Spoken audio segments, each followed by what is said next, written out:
Isinisi naman ni Senador Alan Peter Cayetano kay Pangulong Ferdinand Marcos Jr. kung bakit hindi umano natuloy ang panukalang magbigay ng 10,000 ayuda sa mga pamilyang apektado ng COVID-19.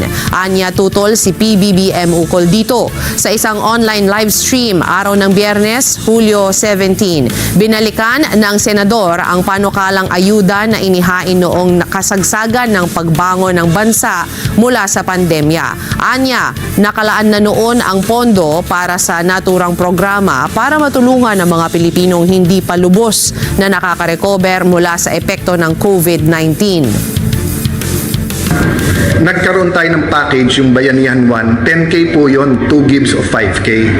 So noong 2021, going into 2022, sabi ko marami pang hindi nakaka-recover, so kaya ng ating budget magbigay.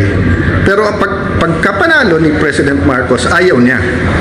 Pero every single year po... Wala pang inilalabas na opisyal na sagot ang Malacanang kaugnay sa pahayag ni Cayetano.